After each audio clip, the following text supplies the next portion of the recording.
Olá pessoal, meu nome é José Silva de Menezes, sou aluno da Absolute Christian University. Estou com a convidada, também professora Lucilene Feitosa.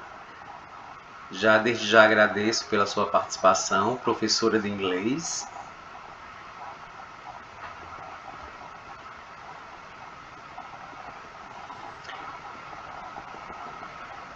Como eu falei antes, meu nome é José Silva de Menezes. Essa atividade é de um programa de pós-graduação em doutorado em Ciência da Educação. Vou passar esses slides.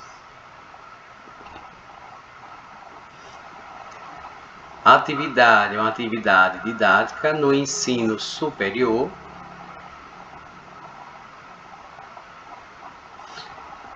Deixa eu voltar aqui uma lâmina antes.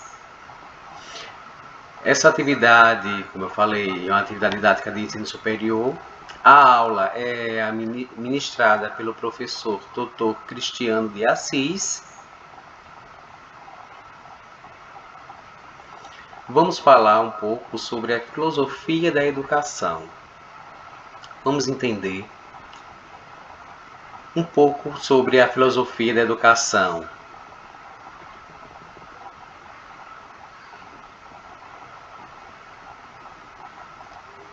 E o que é filosofia da educação? Filosofia da educação é o campo da filosofia que examina e esclarece e direciona os objetos, os métodos, as ações pedagógicas de uma instituição, de ensino. E a filosofia da educação também, ela pode influenciar nas escolas, na escolha dos assuntos lecionados em uma instituição e na forma que se ensina. Ou ensinamento, é o efeito de dentro do currículo básico. Na maioria das instituições de ensino, ajuda também, inspira e direciona planejamentos educacional, como programas, processos, por ser importantes para a educação como um todo, é uma das principais matérias de cursos de ensino superior, como pedagogia.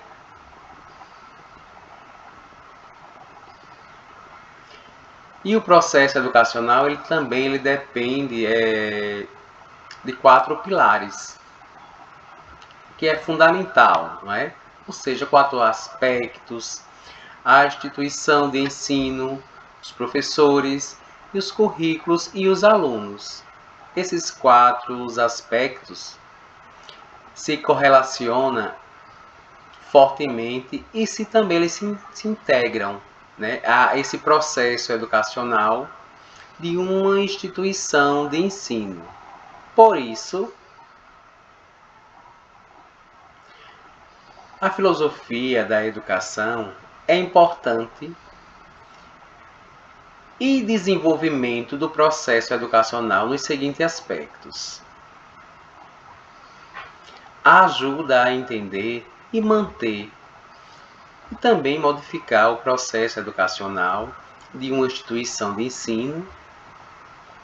Esse nosso segundo ponto também identifica conflitos e contradições em qualquer teoria pedagógica que possa atrapalhar o processo educacional dos alunos.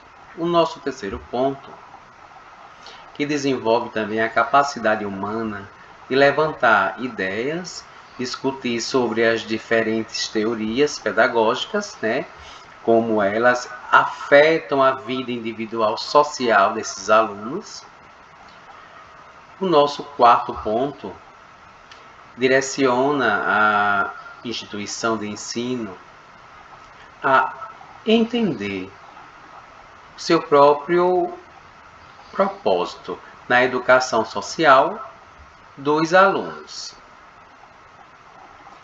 O nosso último ponto, o quinto, que também auxilia e dá esse apoio no objetivo significativo de qualquer instituição educacional, que é o que qualifica uma pessoa para a vida pública a ser um membro efetivo da sociedade.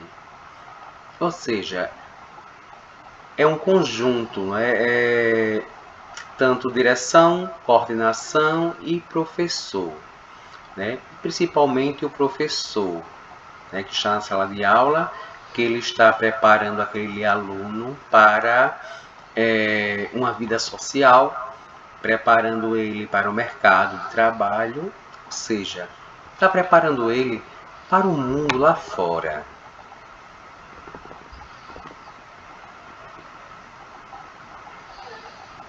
Bom, e o surgimento da filosofia da educação e seus teóricos?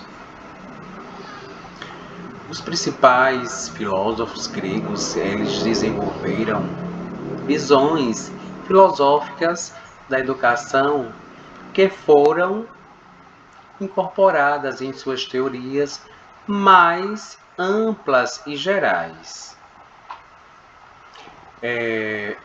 A palavra filósofo significa o que ama a sabedoria e tem amizade pelo que sabe, deseja saber. Assim, a filosofia ela indica um estado de espírito da pessoa que ama, isto é, deseja o conhecimento, o estima, o procurar e o respeitar. Segundo Sócrates, os homens fariam melhor se investigassem a si mesmos. A verdadeira descoberta estava no interior da alma humana e não fora dela.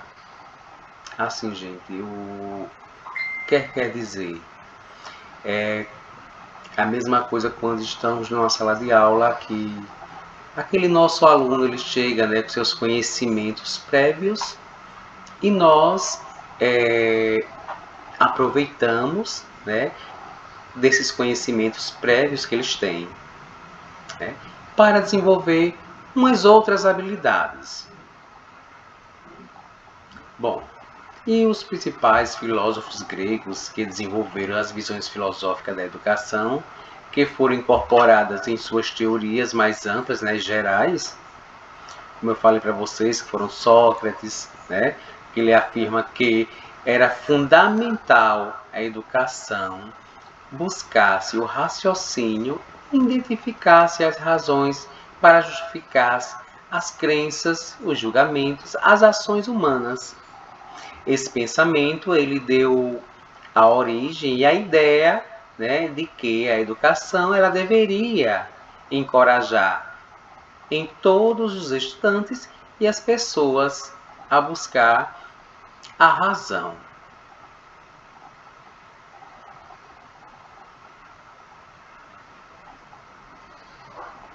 Bom, essa teoria também ela tem sido compartilhada pela maioria das grandes figuras da história, da filosofia, da educação, apesar das lideranças, né, em suas outras visões filosóficas.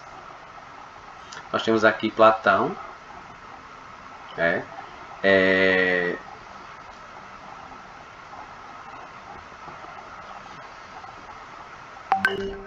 o aluno de Sócrates, né, quem defendeu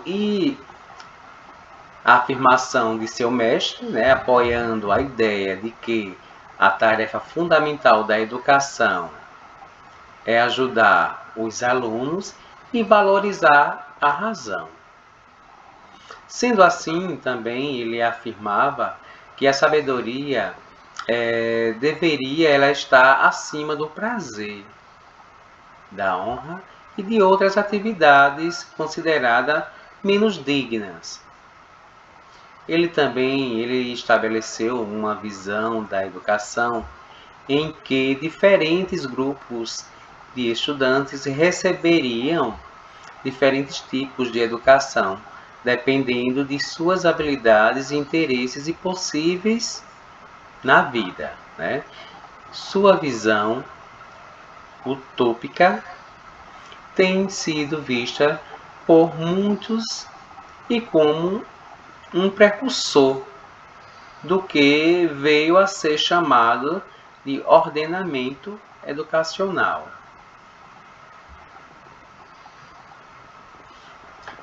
Já Rousseau, quando ele desenvolveu essa teoria, né, ele estava bem adiantado para a época, mas com o passar dos anos, continua, né, sendo uma ferramenta importante no corpo docente, uma ferramenta essa que pode lidar com a educação, né, e está aberto com as divergências constantes. Isso acontece por crescermos, convivermos em grupos. Portanto, equilibrar razão, independência, segundo Rousseau, prepara o aluno para o mundo, tornando cidadão equilibrado e justo, como eu falei anteriormente. Já séculos mais tarde, gente, o filósofo americano John também ele sustentou a afirmação de que a educação ela deveria ser adaptada a cada criança de forma individual. Segundo Aristóteles, né, ele afirmou que o maior propósito da educação é promover a sabedoria e foi o mais otimista do que o seu mestre, o filósofo Platão, sobre as habilidades do estudante. Ele também enfatizou que a virtude moral e o caráter do indivíduo, que ele pode ser desenvolvido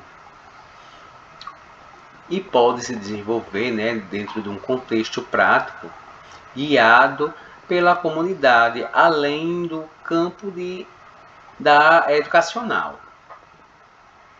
Já Jean-Jacques Rousseau, continuando falando sobre ele, né, gente, que ele argumentou que a educação ela deveria permitir o desenvolvimento natural e livre das crianças, uma visão que levou ao movimento moderno conhecido como educação aberta. Essa educação aberta, gente, ele quis dizer o seguinte, que a gente está aberto para o novo, para aprender, para abraçar e desenvolver.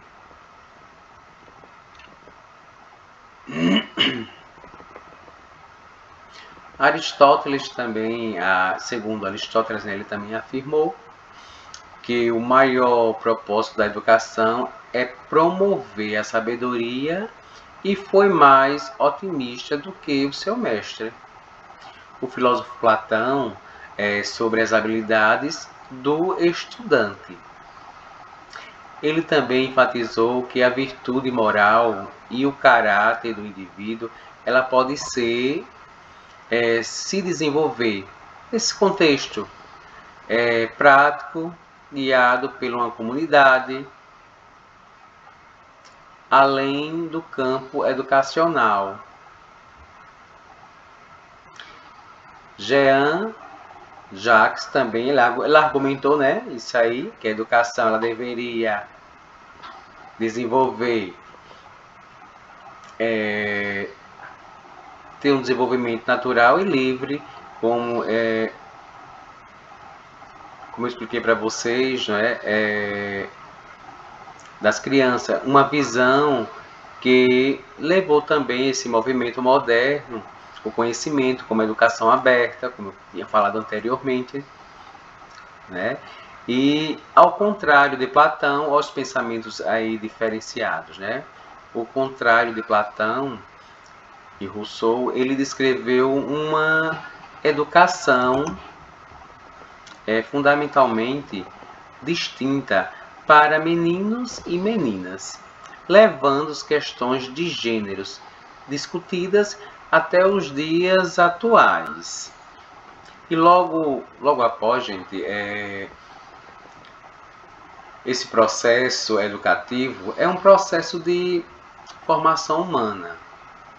Isto é, um processo em que todos os seres humanos que nascem inacabados no ponto de vista, né, de suas características humanas. Elas são também constituídos como humanos, né? Nesta perspectiva, configura-se como um processo histórico e social, de tornar humanos os seres humanos.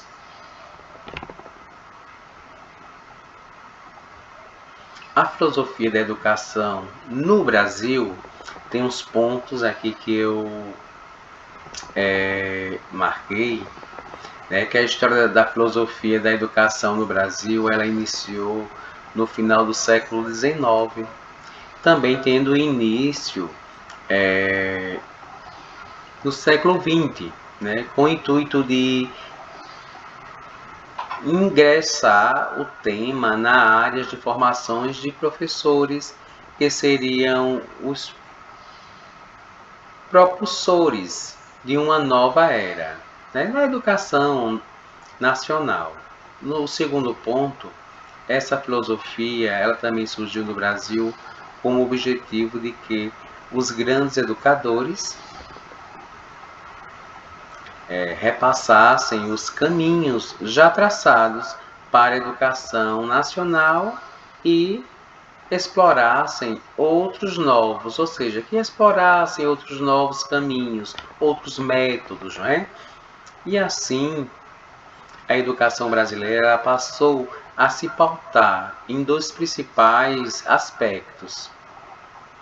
O primeiro deles é um modelo conservador e tradicional da educação, baseado em um ensino religioso de transferência direita.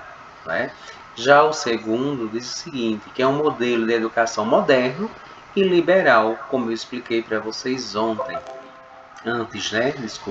antes, que é aquele que a gente abrace, que a gente receba o novo, que a gente aprenda, né?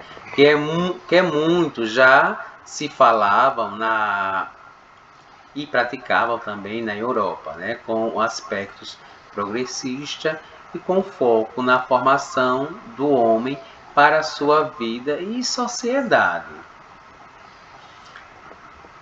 Também destaquei, gente, veja só, que é possível também dizer que durante a Primeira República, né, o modelo tradicional e essencialista da educação, ela predominou até pensadores e filósofos como Serrano, Paulo Freire, Cecília, e passarem a modificar o movimento através da defesa da escola.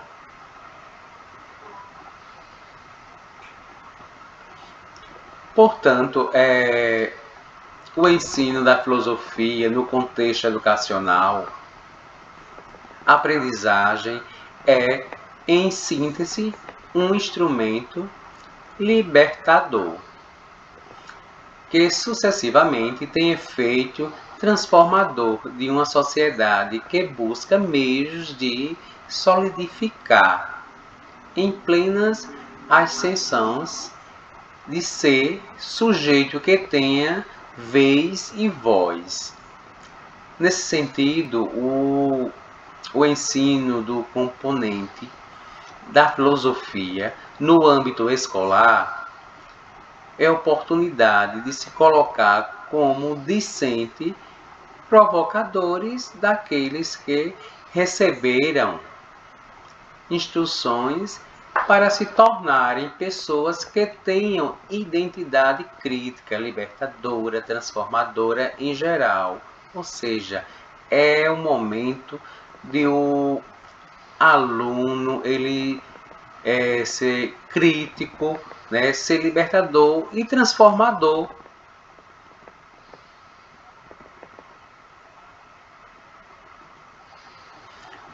Bom, pessoal, eu vou deixar aqui uma mensagem, né, que é Samuel Lima.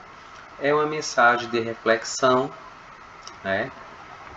A educação gera conhecimento. Conhecimento gera sabedoria.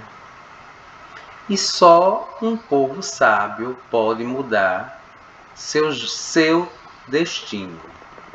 Essa é uma reflexão que eu deixo aqui para vocês. Deixo o meu forte abraço a todos. Desde já agradeço a minha amiga e professora, né, Lucilene Freitas, que participou dessa aula. Um forte abraço a todos.